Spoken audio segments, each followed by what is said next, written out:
All right, I'm ready. Hi, everyone. I'm so happy that y'all are here. I'm here too. My name is Abigail Suleman, and I will be talking about the missed period association between period poverty and class disruption and the university setting. So I'll start off with a definition of period poverty, which is an indicator of menstrual health. And period poverty is when people experience challenges affording menstrual tools, including products, pain management, devices, medication, and other necessities. A more expansive definition also includes lack of access to menstrual education and facilities to manage menses. Over 2/3 of low-income women and approximately 1 in 4 students and student menstruators experience this period poverty. Unfortunately, this disproportionately affects Black and Latino women and menstruators.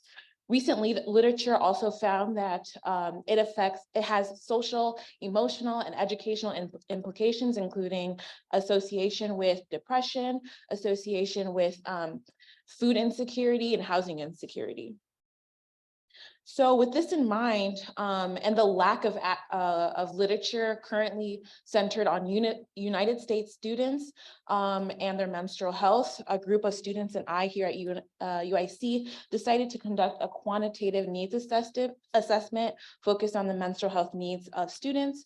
For this presentation, our aims are to understand the association between period poverty and period-related class disruption among university students.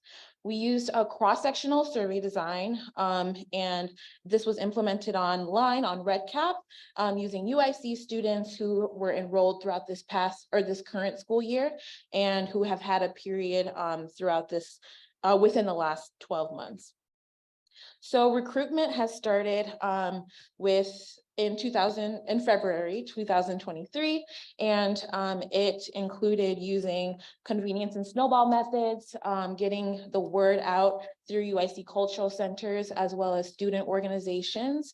And then when we started the analysis, we did a basic overview of examining the characteristics of the sample. So we did some descriptive statistics, and then we moved on to see how these characteristics influenced our main outcome of class disruption. And then we used stratification to find out which were confounders in the relationship between period poverty and class disruptions. And that's how we were able to create a model.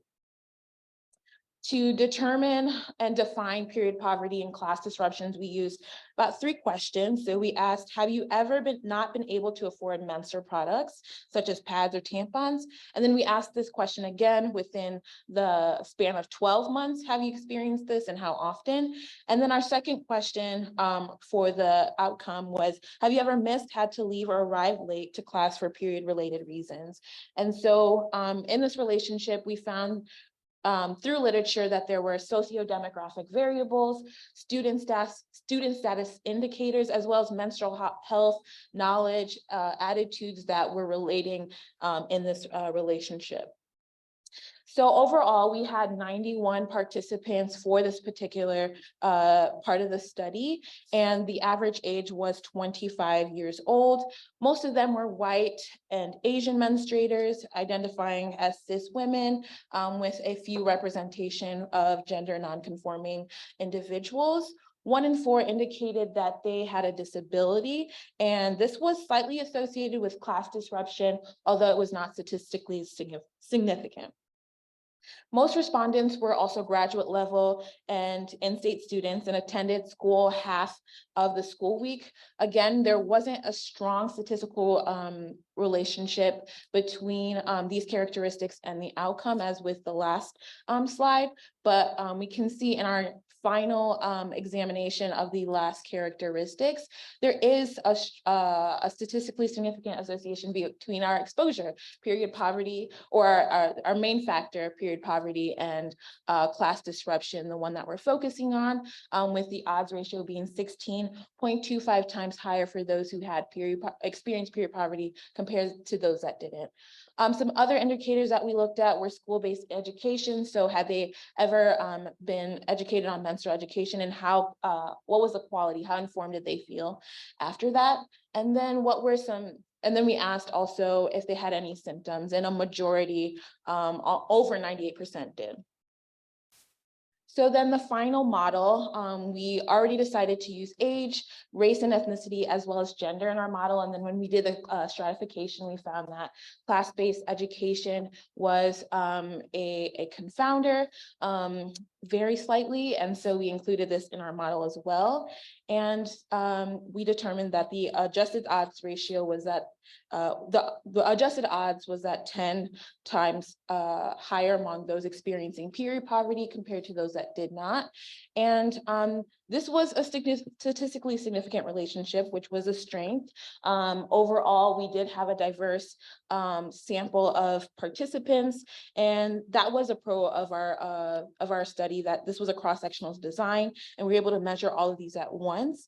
But at the opposite end, we were not able to establish causality with this design, and there may have been recall bias, as the participants were asked to think about information of the past. Overall, there was low sample size, and there were some metrics that we hope to include in our survey as well. So some of the implications and next cycles include that this is a pioneering study that is hopefully contributing to the growing literature on period poverty and menstrual health. And it's showing that here at UIC, there is an existing need. The student group that's behind this project is called Blood Buds, and we've advocated for and ultimately implemented projects to respond to the needs to increase menstrual supplies on campus, but more work needs to be done. And this study demonstrates that university institutions have an opportunity and a role to improve student menstrual, mental, and academic health and needs. So with that in mind, I would just like to thank my advisors, Dr. Supriya Mehta and Dr. Nadine Peacock, and my research team, Divya Krishnakumar, Kai Nimoto, Mi Nguyen, and Shruti Krishna. Thank you.